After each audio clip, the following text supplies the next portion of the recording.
Just let you know. And I'm gonna hit record in 3, 2. Ready? Oh, jeez. Yeah, I'm ready. 5, 4, 3, 2, 1. Welcome back, everyone, to another episode of the Away Fans podcast. We have our Match Week 9 review coming at you right now. We got me and Nick back again after an exciting weekend full of fun. Yes, sir. We'll start off with our... Scared the shit out of me. That was a horn outside. That was a bus outside. Holy shit, that was loud. That was loud. All right, anyways, we'll start off with the fantasy update. I had a tough week, but everyone else was pretty similar. I think our highest scorer, let's see, was Ben with 79 points, which is a very good week this week. I'm guessing he's a Tottenham fan, so I'm guessing he had Son and Madison. Yeah. Okay. Nick's still in first. He's got a 14-point gap to second. And then there's a 11-point gap to third. And then there's a 20-point gap from there. So still the top three are close. And then there's a little battle like midway down the table for those spots too. So exciting stuff in fantasy. Keep plugging away, boys. You know, keep trying to get points. Sometimes it pays off to switch your captain around. Saw that with Son and Salah. Salah is the top point earner this year, I'm pretty sure. So really? I'm pretty sure. After that, let's go on to our bets. Yes, let's do it.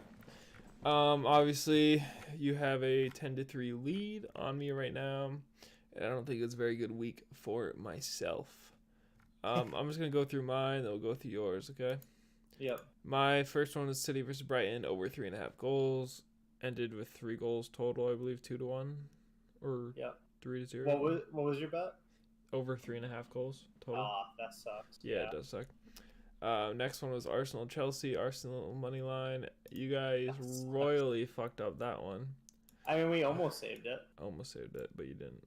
And then my last one was Sheffield United versus Man U. Man U money line. That I did get a point there. So that puts me at 4 total. Hell yeah. We'll go to yours. Brighton City. Julian Alvarez. 2 or more shots on target. Did he get that? Let me pull up my app quick. I want to say yes. I don't think he did, but maybe I'm wrong. Yes, he did. Fuck. Arsenal Chelsea. Arsenal money line didn't get that. Liverpool Everton. Liverpool money line did get that. Yeah. So the gap widens 12-4. Congratulations, young boy. Thanks. Working on it. Yeah, so now running through the fixtures, we had Liverpool versus Everton. Liverpool come out 2-0 winners. Mo Salah putting him on his back. Yeah. What a player. Still, I mean, he keeps doing it every year. Every year, people are like, this is his last year of being this dominant, and he just keeps going. I know. Yeah, everyone thinks he's going to get too old, but he just never does. Brentford 3-0 Burnley, and it just looks like Burnley are done. Yeah. Unfortunately. But I guarantee you 2 years he'll be back. Yeah. Bournemouth Wolves, we had Wolves winning 2-0 or 2-1. Yep. Good win for Wolves. Very good win. Nottingham Forest Luton get another point. 2-2 draw. They'll take that. City Brighton. City hang on for a 2-1 win. I don't know if you were watching the game. It got a little bit chippy at the end. Big 3 points though. Yeah, especially with the Kanji going off. So that was big. Newcastle below Crystal Palace away. Newcastle really do look like a team that's going to be hard to beat right now. They're kind of hitting their stride. Score a lot of goals, man. Yep. Chelsea Arsenal. Arsenal tried to lose this game for about 67, 70 minutes. And then Chelsea tried to lose for the last 20 minutes. Yeah, I mean, Arsenal were definitely...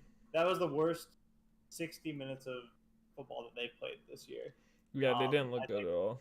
No, a lot of really sloppy passes, misplaced passes. I don't know what David Raya was doing for the Mudryk goal. Yeah.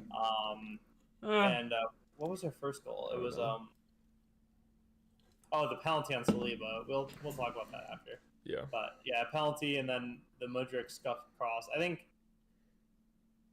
I try to avoid bias, but I try to let me rephrase that. I don't try to avoid bias, but I try to acknowledge when there could be some. Yeah. I think Chelsea will look at that draw as a win because I think they played well for like how they've been playing this season. But I think both their goals were a bit fluky. Like Mudryk's, it's a cross. Yeah, it's fluky, but I don't think Ray is at fault there. I think it's just perfect. I think it just happens. Like it just happens. Yeah, but it's not a chance. Like Mudryk wasn't shooting. You know, like when I say fluky, I mean like they weren't. I mean, I guess it doesn't matter if it's a good goal or not. But I'm just saying, like, it wasn't like they were pummeling the front of our net with chances. Like we weren't getting outplayed. It was just we weren't good. They had more of the ball, and the ball went in the net. Yeah, we'll come back to it. Sheffield, Man U. We won again. It looked like two bottom tier relegation teams playing against each other, but we won, so whatever. You did win. We'll do our weekly check-in. Any doubts in Ten Hag? Nope. No. It's gonna be like we're gonna be on match week like 35. if you're still staying strong, I mean, power to you. Especially if he comes like really good. Like if he like somehow turns it around this season, you're gonna look like a genius. You're gonna be plastered everywhere on like TikTok. Here's the thing. Here's the thing: is until we get a full team back and it's still tough watch, then I'll be like, all right, maybe. But until we get a full team, it's not. Maguire, man, the match. I know. What a good thought. Aston Villa, West Ham. Aston Villa made short work. Ollie Watkins had like 10 chances. I know. Way more. I know. If he was slightly better, I think he's a good striker, but his finishing is the one thing that like holds him back. If he had Holland's finishing, I swear he'd be putting up numbers. Yeah, he's super athletic too. Yeah. I mean, like, his build is perfect. Yeah, if he was a little bit more, better on the ball. And then Tottenham beat Fulham today 2-0, and the little bastards couldn't get one more corner in the entire game. It cost me. Did you need that? I had over 8.5 corners. They had 6 in the first half. Damn. Yeah, really frustrating. And then there were like 4 or 5 block shots that went like up in the air towards the corner, and the spin on them brought him back into the... I was livid. And it just goes to show I shouldn't bet on Tottenham. They never do anything I need them to do. You should. I also had Madison to score, so like I felt like I got the hard parts done. It's a parlay. Yeah, I had Tottenham money line, Madison to score, and then over 8.5 corners total between Tottenham and Fulham. They were 3-3 at halftime, so 6 total. And I was like, oh, I'm in. Yeah, you got that easy. You would think. Nope. One would think. So yeah, I mean, some of the talking points. I mean, one of the first ones I'm just interested at because we haven't really talked about it. The handball on Saliba for Chelsea's penalty. Did you see it? I did see it. I was watching. I need a little refresher. Oops. Oh, here we go. And I clicked on it perfectly. I mean, yeah, it's stupid because United had. I hate doing this, but it's just because I know United's against the best, so I remember them. You know what I'm saying? Like it's not. Yeah. No, that's the same reason why I'm asking about this. Yeah. Because it's like fresh in my mind. United had one against Tottenham where the player was about 10 feet further away, and it didn't get called because it was too close. Yep. So it's like, this is fine. If this is the rule, that's fine. Yep. It should have been called there too. You know what I mean? It's just consistency is the biggest issue. Yeah. In defense of if this is the rule, his hands way up. I understand you can't lunge for a ball with your hands behind your back. Yeah. That's stupid.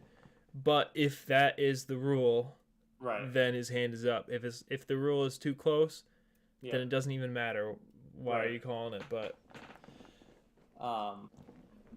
And I guess what conclusion I came to. And I think it was John Terry put out a tweet where he's like, I'm ecstatic that that's a penalty for Chelsea, but he's like, that shouldn't be the rule.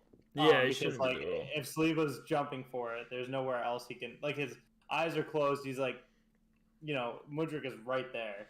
You know, For him to be able to get his hand out of the way is impossible. I think I am in more favor of, no matter how close it is, handball. To just being a handball. Because where do you draw the line on how close someone is? Does the speed the ball's going change it? If they're 5 feet away but the ball's up in the slow, you know what I mean? Yeah. I think it's just easier to call if it's this way. If it's if it just hits them, I think it's just a much easier call, less arguments about it. But probably more unfair. Definitely more unfair. But I agree. I think if it hits the hand anywhere, it'd be the easiest way to fix things. It would be the easiest way. It's the simplest solution. And I do think you'd have to. I think you'd still have to do the whole if the hand's inside the silhouette thing. You know what I mean? Because if your hand's out, that's the tricky part. Is if your hands are just off your sides. Yeah. How far off your side does it? That's where it's always going to be something. Yeah, I think if you do a full soccer ball's space away from your body. Yeah. That. The issue is just the VAR can't get decisions right now. It's now you're gonna have them start measuring, whatever it is, 12 inches. That's exactly why I'm thinking just call it. And if your hands are touching your body and it hits your right side of your body, it's a no call unless you obviously lean into it like this. You know what I mean? But I wonder if there's ever a scenario where it's we'll go with the on-field, whatever the on-field decision is, we'll go with that unless it clearly doesn't hit the hand. You know what I mean? They review it. If there's no contact, they're obviously we'll overturn it. But if there's contact and it was ruled a handball on the field, then that's what we're doing. Yeah. I do think I do think they have to put a little bit more power back into the ref's hands, where it's it's on them, and I think that's easier to defend because you say that's what the ref saw. We didn't see anything that definitely. I mean, that's the definite proof of, or whatever it's called. That's the only. If you see it doesn't hit his hands, that's the definite proof that you can overturn it. You know what I mean? Who was the referee in the Tottenham game today? I know him when I look at him. I might be able to. Oh wait, actually, why did I go back? He's the bald one. Is it Anthony Taylor? Yep. Anthony Taylor, they were talking about how Anthony Taylor is one of the referees that's letting the players play the most, calling the least amount of fouls in the games, and you could tell during the game, he was letting a lot go. Mm-hmm. But I'm almost in favor of that, especially when it's tackles in the middle of the field, stuff like that. There's certain times where I'm you need a catalyst there that's going to make them play harder. If your argument is that soccer players dive, which it has been for years, you have to stop giving things for diving. You can't call it. You can't reinforce the problem. Yeah, I agree. I'm definitely absolutely for letting people or letting things play out. And vice versa. If someone doesn't go down, but they're clearly getting fouled and can't continue, you have to call that. Yeah.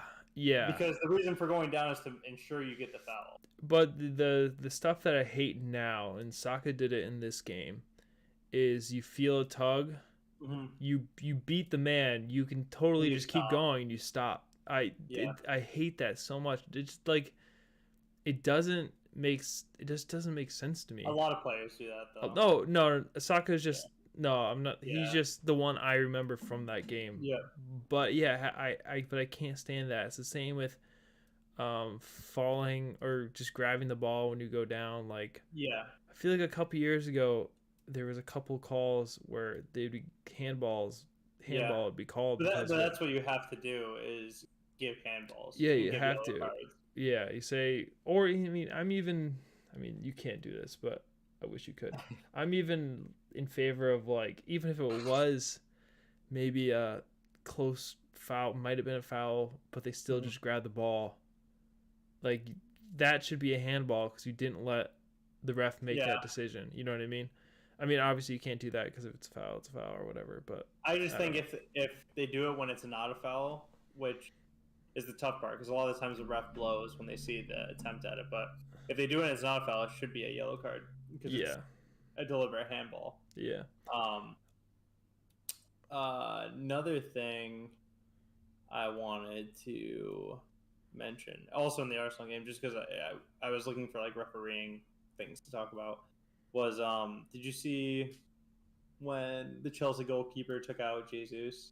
Yeah. It was like the Onana one against Wolves. Yeah. Where the PGMOL came out and apologized to Wolves for not giving the penalty. Yeah. I'm like, it's the same exact thing. Like, it's the same scenario over again. You apologized once before. There hasn't been any statement about it now, but like, if you just made a mistake at work, right? And you just got fucking your nose shoved in it, and you're like, don't fucking do this again. Apologize. If it happens 2 weeks later, you're gonna, make the same. I need to watch that one because I don't remember being that like what the hell about it. Almost because I think I felt like Sanchez was closer to getting it. But if he doesn't make contact with the ball at all, it's regardless. Wait, I got it right here. Let me get a quick watch here. Yeah, I don't know. I mean, goalies definitely get some leeway. Yeah. But and that's the thing too. I think a Chelsea player went down hurt too, and I think that takes away from it because then they assume the on-field decision is going to be those two guys must have hit each other, whatever, and went down. It's also I do. It's tough to take away the goalkeeper's ability to go for balls because I think if they really started calling things against goalkeepers, there would be a huge now they can't even. Why even attempt to go for the ball? And what would happen is the goalkeepers go for the ball, and players are just gonna run into him. Yeah, try to knock the ball loose because then if he doesn't get the ball, it's like And so I have no problem with that. My issue is again the consistency. Like if you're gonna go through this whole thing of releasing a statement for United versus Wolves or whatever, the same scenario, make the same decision. Or the decision that you said you should have made. You know what I mean? Like, because I don't know if right now as fans we don't know what to expect on some of these calls. Like you don't seem to know the rules anymore as clearly as we thought we did. On that one, I think one of the things that's different is that's a much more natural move for a goalkeeper to make than the Onana one. The Onana one was just kind of completely wild. Yeah. This one is a move, like a normal goalkeeping move. He wasn't close to the ball. He didn't get it, but it was a little bit more natural. I don't know. I don't know if that even means anything. I'm always of the thought process like if that's anywhere else on the field with any other player, that's a foul. I mean, we've seen it been called a million times. Two players go for a header, one of them takes the other one out. It's given every single time. Which I also hate that because it's like I agree. It's soft, but it's so soft. It's like it is given. Yeah, I understand. Yeah, it's given. I hate that because it's like the player that wins the ball gets penalized. Like just because he had more speed and athleticism to get up it's just. Well, and I used to hate when Kane was in the league. Oh he wouldn't jump. Now that's a foul. Yeah, that's not good. That's he different. would always get the foul call for him. Yeah, because the player would be like on his back. Yeah, well, that's what I mean. It's like if someone gets under a ball, you like can't go up for the header if you're 5 feet away because you're gonna just get over him. There's another reffing thing that I hate. Yep. The first game Regulon played for us. Someone tackled somebody and he held his hand up to give a yellow card. He got a yellow card for that. Totally fair if that's against the rules. I've seen it 3 or 4 times since then. and no one's No one's giving yeah. a card. I've seen it I had the so many same. times, and I'm like, what the hell? Yep. It's like they talked about it, and I hear I announcers still talk about it, but they never call it Yep. out when they see it. They just say, Yep. oh, that's now a Well, and it was yellow supposed to card. be. It was supposed to be. If anyone surrounded the referee this year, it was an immediate yellow card, and I think it was supposed to go to the captain of the team. Yeah. That was like one of the things at the beginning of the year that the PGMOL said on all the players or the captains, and they were like, "This is what we're doing this year," because they wanted to stop the referee getting crowded. Yeah. Yeah, every game you still see 4, 5, 6 players going up to the Yeah. referee, being like, "What's going on?" And you're right, like, showing the hand. Yeah. And the referee mentioned it in the Arsenal Chelsea game because Cole Palmer did it. After being on a yellow, and they were like, "Oh, he's gone," and Oh, then the really? referee did nothing. And we were like, and I was thinking the same thing as you. I was like, I thought at the beginning of the season, if you ask for a card, you're carded. Yeah, and I know that's a fucking tough red card to give in that situation. I know it's You tough. have to be consistent. You got to do it. Literally, just got to do it once. I'm telling you, Yeah. all you got to do is once, and Yep. everyone that played the game or watched the game will realize. Yep. I know it's hard, and people are gonna feel hard done by it, but it's like, if it's the fucking rule, it's the fucking rule. Yep. That's how it's gonna go. Yep. I don't know why they're like scared. They're scared to get backlash on things that majority of the people would actually agree with, but then when the opposite's true, they won't do it. Like, it just doesn't make sense. Yeah. It doesn't make sense. Whatever. Yep. Whatever. But yeah, it is.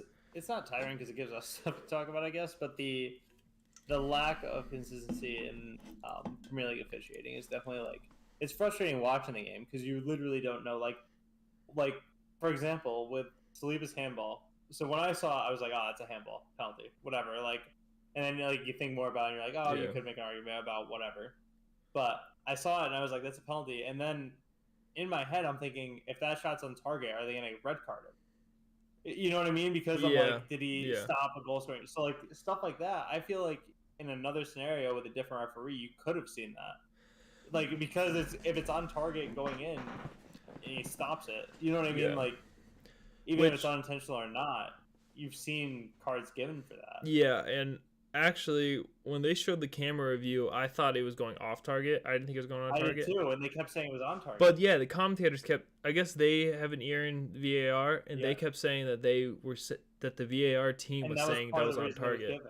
Yeah, which then then you make an argument. Okay, well, he just it's like a Suarez World Cup. Like, you can make an argument that that's the equivalent offense. You know what I mean?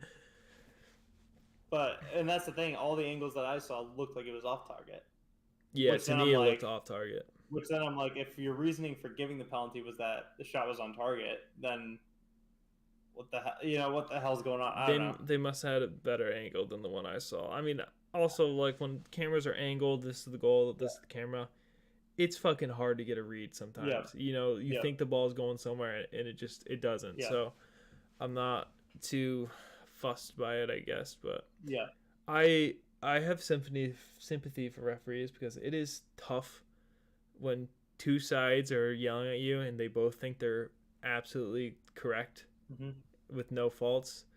I've only refereed one game, and my best friend told me to grow a pair of balls and told me to fuck off.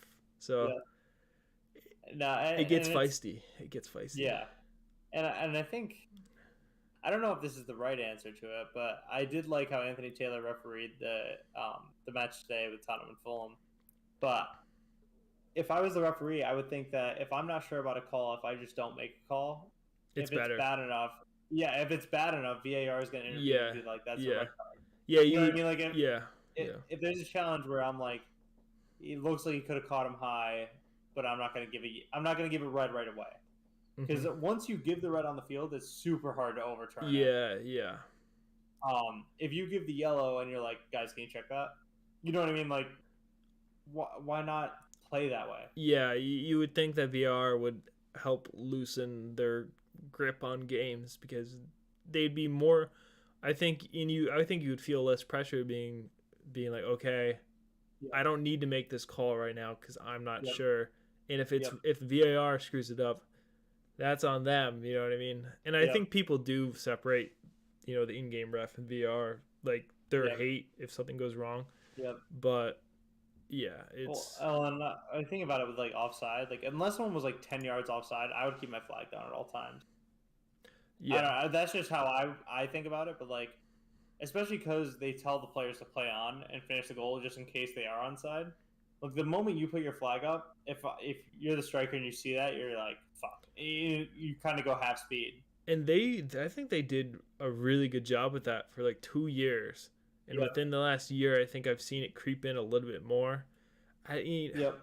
the thing is like they could have been getting criticism about Mm-hmm. not putting it up, and there was criticism because I remember sometimes Yep. where people were clearly Like offsides. blatantly offside. Yeah, and I understand that, but there just seems to be no good happy medium. Like they Yeah. just, it's like they get told they're not putting it up even if it's off, and they just slowly creep and creep and creep until they're on the Yeah. other side of it, and then Yeah. they slowly go back. And I feel like that just happens Yeah. with every refereeing mistake. I mean, like the handball thing, it just feels like that stuff all happens in bunches. Yep. They figure it out, go too far, happens in Yep. bunches. It just, Yeah. it's like a cycle. It just never ends. Yeah, and with the offside thing, because I've heard a couple times in the past couple years where they're like, it'll be given offside and the play will stop, and then they'll be like, and you can see the ball here, like they're going back through the replay, and the commentators like, you can see the ball is played here, and they'll go, oh, he's on. Yeah, yeah. Like, and they're like, and it looks like he's on. The flag should have stayed down, and like ball on, you're like, what the fuck? Yeah, I know. Like we already don't know when to celebrate when a goal is scored. Now you're gonna start taking away ones that were legal. Like I don't Yeah. know. It I does think suck. VAR has to be part of the game, but at the same time, it's just like how nice was it to be able to like balls in the net, you're able to celebrate, and like and no cares about it. Yeah, I know. It was I don't know, but That doesn't bother just me as much as I think it bothers a lot of people for some reason. well, I just like the first thing I do whenever a goal goes in is I like just stop and watch the TV for them to like pan to the referee. Because you're always waiting for, oh, this is being checked. Yeah, You know what I mean? Like, it's just like, I don't know. It takes away some of the, not, I guess some of the fun, but like, I mean, there's been a lot of goals disallowed for offside. I will say that. Like, the amount of goals has probably been cut. You know, I think a lot more goals are scored in the modern day anyways. But Yeah. imagine how many have been ticked off that were but close offside. you also have to take away half of those because they would have been called offsides. You know what I Right, mean? yeah, If the flag, if they were Yeah. more willing to raise the flag. So, but I agree. Um, a lot would have taken off that probably would have counted in the past. Yeah. Ooh. All right, so that's last weekend. This week we do have Champions League. So me and Nick put a little 4-leg parlay together that you guys can ride with this week if you want to suffer like we do and make it to the last leg and then probably have it all fall apart. True. So our first leg is in the Bayern versus Galatasaray game. We got Harry Kane to get 2 or more shots on target. Harry Kane.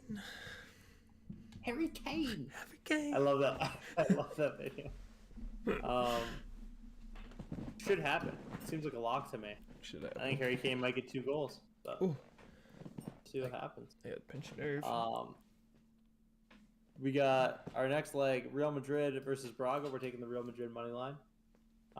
Really thought hard about taking Bellingham anytime goal scorer. Yeah. Oh Jesus. Yeah, that should happen. You having your own issues over there? Yeah, dude. Something's really hurting. Continue. You're good. You're doing good. All right. We're taking Inter Milan versus Salzburg. We're taking under 10 total corners. I've done in-depth research. I know it's gonna happen. I trust And then the Man United versus Copenhagen game. We're taking Rasmus Holland over 2 or more shots on target. Hoyland. Who was I talking to? I was talking to someone Hoyland. yesterday, and they kept calling him Hajland. And I was like, stop. That's just a good old American bro right there. Hajland. Yeah, that's definitely what like my buddies who enjoy soccer that don't enjoy it. You know what I mean? That's Wow, that definitely the goal. Hajland guy is good. Yeah. But yeah, we'll put that up on Twitter so you guys can follow along, and hopefully we can, make some money. Awesome. Yeah. Anything else you want to cover today, Nick? No, I got out everything I wanted to get out actually. Beautiful. So I feel pretty good about myself. So we're moving Always on. do. We will be back on Thursday for the match week 10 preview. Actually, is this weekend? For some reason, I thought there was. No, there are games this weekend. Okay. I thought there were cup matches for some reason this weekend. But I was wrong. Okay, never mind. Moving on. We will see you guys next weekend. Make sure you follow us on Twitter at the Away Fans Podcast. Like us on Spotify. Rate us on Spotify. Because it definitely helps us out getting to more people, getting our word out there. Interact on Twitter. Vote in our polls. Stuff like that. And if you got anything you want us to talk about on the show, make sure you DM us on Twitter. You got to be following us to DM, but definitely take advantage of that. Without further ado, we'll see you guys next weekend.